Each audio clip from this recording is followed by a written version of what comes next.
नमस्कार। आज मैं विद्यार्थियों से बात करूंगा, युवाओं से बात करना चाहता हूं। और ये बात 3-4 साल के बच्चों से शुरू होती है और मैं 18 साल के युवाओं तक की बात करूंगा। लेकिन उनकी बात करूं उसके पहले ज़रा बड़ों की पोल खोलना चाहता हूँ। बड़े बाजार जाते हैं तो चाट खा लेते हैं, बड़े मित्रों में जाते हैं तो मजाक कर लेते हैं, डीजे बजता है तो डांस कर लेते हैं, अंदर ही अंदर सही मानसिक नृत्य कर लेते हैं। उनके लिए कोई आर्थिक बंधन नहीं है। कमाते जो हैं, घर के मालिक हैं, बहुत कुछ उनके पास है। इसलिए मैं जो चाहूँ ये करूँ, मैं जो चाहूँ वो करूँ, मेरी मर्जी। ये बड़ों के साथ है। बुजुर्ग भी लगभग ऐसे ही होते हैं, वो भी अपनी मर्जी के मालिक होते हैं। उनके पास अनुभवों का भंडार होता है, रौब जमाने का अधिकार होता है और पेंशन की पर्याप्त राशि होती है, तो वो भी अपने हिसाब से जीवन जी सकते हैं, मस्ती कर सकते हैं। मैं नकारात्मक पक्षों की बात नहीं करूँगा, मैं वृद्धाश्रम की बात नहीं करूँगा, लेकिन पार्क में, मैदान में दोस्तों के बीच हंसी ठहाका करना, योग अभ्यास करना, घूमना फिरना, जन्मदिन मनाना, बहुत सारे काम बूढ़े भी करते हैं। बहुत सारे काम बूढ़े करते हैं, युवा करते हैं। बस बच्चे करना चाहते हैं, आप उन्हें करने नहीं देते हैं। ऐसा बंधन बच्चों के लिए क्यों? साइकिल चलाता है तो बस 10 मिनट चलाओगे, उससे ज़्यादा नहीं चलाओगे।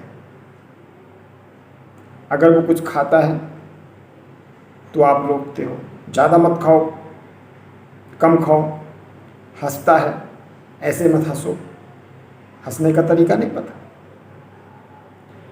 मतलब वो खेल नहीं सकता, वो नाच नहीं सकता, वो कूद नहीं सकता, वो बोल नहीं सकता, वो घूम नहीं सकता। बस उसकी एक निर्धारित दिनचर्या है। और तो और बड़े लोग, विद्यालय के शिक्षक और प्राचार्य और अभिभावक मिलकर के उसके ऊपर इतनी कस्टडी, इतना ड्यूटी लगा देते हैं कि उसकी एक दिनचर्या भी निर्धारित कर देते हैं। दिनचर्या में सुबह 6 बजे उठोगे, नहाओगे, धोगे, नाश्ता करोगे, नाश्ता करने के बाद ये करोगे, फिर इतने घंटे ये पढ़ोगे, उसके बाद फिर होमवर्क करोगे, होमवर्क करने के बाद फिर ड्रेस पहनोगे, ड्रेस पहनकर फिर स्कूल जाओगे। स्कूल में भी पूरी दिनचर्या होती है, पूरे पीरियड रहते हैं, उनका पालन करोगे, लौट के आओगे, फिर होमवर्क करोगे। थोड़ी सी टीवी देख ली तो चलो टीवी बंद करो, थोड़ा गेम खेल लिया तो चलो मोबाइल बंद करो। अब थोड़ा सा ऑनलाइन क्लास के बहाने उनको बिंदास मस्ती करने का मौका तो मिल गया है, और मोबाइल पे पढ़ने के बहाने मोबाइल चला लेते हैं। मतलब बच्चों के ऊपर सारी वर्जनाएं क्यों? बच्चों को खेलने कूदने का, अपने जीवन को अपने हिसाब से एंजॉय करने का अधिकार क्यों नहीं? ये तो होना चाहिए। हालांकि शासन स्तर पर बहुत अच्छी बातें हैं। बच्चों को श्रम निषेध अधिकार दिया है कि उनको श्रम नहीं कर सकते, बाल श्रम नहीं करवा सकते। बच्चों को किसी प्रकार का पनिशमेंट नहीं कर सकते, स्कूल में मारपीट नहीं कर सकते। अभिभावक भी बच्चों को थोड़ा सा गाली गलौज नहीं कर सकता।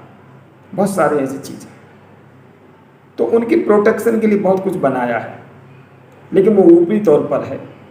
होता वही है जो बड़े चाहते हैं, वो कर सकते हैं ऐसा।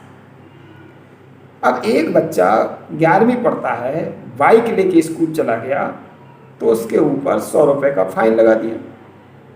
मोबाइल लेके चला गया और कुछ चिट चैट क्लास में कर रहा था तो उसका मोबाइल जब्त कर लिया। वह पढ़ते पढ़ते बहुत थक गया और उसने अपने दोनों हाथ ऊपर उठा करके एक बार एड़ाई क्या ले ली, और अंगड़ाई लेने के कारण उसको कुर्सी पर खड़ा कर दिया गया, टेबल पर खड़ा कर दिया गया, हाथ ऊपर करा दिए गए। एक बच्चे ने अपने पड़ोसी से पेन क्या मंगा लिया और उसको क्लास से बाहर खड़ा कर दिया गया। एक बच्चे ने जरा तेज स्वर में बात क्या कर दी, उसके अभिभावक को बुला लिया गया और टीसी देने की धमकी दे दी गई। ये क्या है? क्यों इस प्रकार का एक खींचतान का माहौल बना हुआ है शिक्षा संस्थाओं के बीच में, शिक्षकों के बीच में, विद्यार्थियों के बीच में, अभिभावकों के बीच में? मानते हैं कि 3 वर्ष तक वह थोड़ा बहुत सीख लेता है, 6 वर्ष में वह जो सीखा है उसका प्रयोग करना सीख जाता है, 10-12 वर्षों तक उसको अनुशासन में रखना चाहिए और उसके बाद फिर उसका मित्र की भांति व्यवहार उसके साथ करना चाहिए। ऐसा वेदों में, ग्रंथों में भी कहा गया है। ऐसा फिर हम करते क्यों नहीं? उसके साथ मित्र जैसा व्यवहार क्यों नहीं करते? उसके साथ क्यों नहीं बैठते? उसका सुख दुख क्यों नहीं बांटते? उसकी एंजॉयफुल बातें क्यों नहीं सुनते? इसके एंजॉयमेंट में सहयोग क्यों नहीं करते? हर जगह से बंधन क्यों लगाते? निश्चित तौर पर यह विचार नहीं है। विद्यार्थियों को भी इससे तकलीफ तो होती है, क्योंकि बंधन किसी को भी पसंद नहीं है। स्वतंत्रता मनुष्य का जन्म सिद्ध अधिकार है, ऐसा लोकमान्य बाल गंगाधर तिलक ने कहा था। और जब उसका जन्म सिद्ध अधिकार है, मतलब जन्म से ही अधिकार है, फिर उसको 18 वर्षों तक, जब तक वो स्कूली शिक्षा से कॉलेज में नहीं आ जाता है, तब तक उसको बंधन में क्यों रखा जाता है? बंधन मुक्त होना चाहिए। और अगर ऐसा आप नहीं करते हैं तो बच्चा विद्रोही हो जाता है। छात्रों के अधिकांश समाज विरोधी गतिविधियों में मशगूल होने का, समाज विरोधी गतिविधियां करने का, बहुत अधिक प्रतिक्रियावादी होने का और आपकी बात ना मानने का, उदंड होने का, मारपीट करने वाला बनने का मूल अगर कोई कारण है तो यही परतंत्रता है, यही गुलामी है और यही बंधन है। और इसके जिम्मेदार, बुरा मत मानिए, अभिभावक हैं, शिक्षक हैं और शिक्षण संस्थाएं हैं। क्यों? क्योंकि उन्हें वो परंपरागत बच्चों को डांटना, बंधन में रखना केवल वही आता है। कोई भी शिक्षक, कोई भी अभिभावक बच्चे के मस्तिष्क के सामने, उसकी समझ के सामने, उसकी युक्ति के सामने, उसकी बुद्धि कौशल के सामने, उसकी स्मृति के सामने टिक नहीं सकता। उनकी ऊर्जा और शक्ति को नियंत्रित करने का क्या ये सही तरीका है कि उनको प्रतिबंधित कर दिया जाए, दंडित कर दिया जाए, रोक दिया जाए? और वो मर्यादा के कारण, आप बड़े हैं इस कारण, आपसे वो डरते हैं इस कारण, आपको वो मानते हैं इस कारण, या सबसे अच्छी बात कहें कि आपको बहुत प्यार करते हैं इस कारण आपकी बात मान जाते हैं। आपकी बात मानते मानते धीरे धीरे उनके स्वभाव की, उनकी जो उदात्त चरित्र की, उनकी जो बुद्धि की, उनकी जो युक्ति की जितनी भी आकांक्षाएं हैं, जितनी भी शक्ति है, दब जाती है, दमित हो जाती है, सीमित हो जाती है। यही कारण है कि विवेकानंद जी बार बार कहते हैं कि मस्तिष्क का 100% जो हिस्सा क्रियाशील रहना चाहिए, उसका मात्र 7%, 6.5 और 7% हिस्सा ही लोग क्रियाशील कर पाते हैं। क्योंकि उस क्रियाशील मस्तिष्क को रोकने का, दमित करने का जो अपराध समाज करती है, वो समाज इसलिए करती है क्योंकि वो उसकी बराबरी नहीं कर पाती, उसके बराबर वो चल नहीं पाती। किसी युवा के बराबर चल लीजिए, दौड़ लीजिए, काम कर लीजिए। एक शिक्षक बार बार कहता है पाठ 1 से पाठ 6 तक के प्रश्न उत्तर याद करके आना। मैं कहता हूँ किसी शिक्षक के लिए ये 6 पाठ के प्रश्न उत्तर याद करने एक दिन में दे दिए जाएं, पसीने छूट जाएंगे, कर नहीं पाएंगे आप। आपको चूंकि लगातार अनेक वर्षों से वही पाठ पढ़ाते पढ़ाते अभ्यास हो गया है, आपकी आदत में वो शामिल हो गया है, शुमार हो गया है, इसलिए आप ऐसा कर लेते हैं। विद्यार्थी नया है, उसके लिए वो पाठ्यक्रम नया हुआ, पुस्तक नई है, और उसे आप 6 अध्याय या 6 पाठ के प्रश्न उत्तर एक साथ याद करने का अत्याचार कर लेते हैं, और वो बर्दाश्त भी कर लेता है, उसके पास ऊर्जा है, इसलिए वो उतना काम करके भी आ जाता है। लेकिन आप बार बार उसकी ऊर्जा को दमित करते हैं। क्या करना चाहिए फिर? ऊर्जा का दमन नहीं करना चाहिए, नियमन करना चाहिए। सामान्यतः उस शिक्षक की कक्षा में सबसे ज़्यादा शोर होता है जो विद्यार्थियों को ज्ञान देने में अपने आप को कमज़ोर महसूस करता है।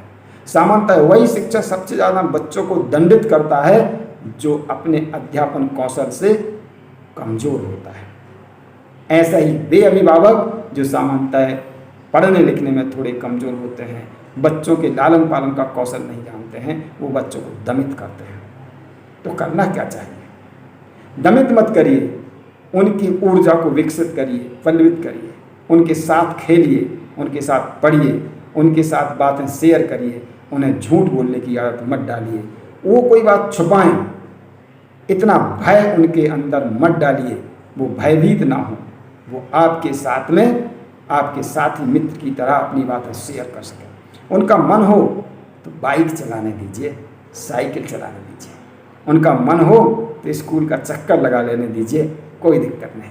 मन हो तो साथ में आप भी उसके चाट खा लीजिए, कोई दिक्कत नहीं। लेकिन जब भी आप देखते हैं कि ये बात सही है, ये गलत है, तो उसका औचित्य बताते हुए, उसके गुण दोषों का विवेचन करते हुए, उसके हानियां बताते हुए, और आप एक बार से सचेत कर सकते हैं। और एक बार वो समझ जाएगा तो गलत कामों को नहीं करेगा और अच्छे कामों को नहीं छोड़ेगा। इसलिए बच्चों को बिंदास खेलने दीजिए, स्वतंत्र रहने दीजिए, उनके मार्ग में बाधक मत बनिए, उनके जीवन के साधक बनिए, क्योंकि वह आपके लिए हैं और आप उनके लिए हैं। ऐसे उदात्त चरित्र वाले बच्चे विकसित हो सकते हैं आपके डर से नहीं, आपके साथ से, आपके सहयोग से, आपके प्रेम से, आपके स्नेह से, और उनकी बुद्धि कौशल चतुराई के साथ आपको भी थोड़ा परिश्रम करना होगा उससे। चलिए तो बच्चों के साथ आज से बिंदास मस्ती करते हैं। नमस्कार।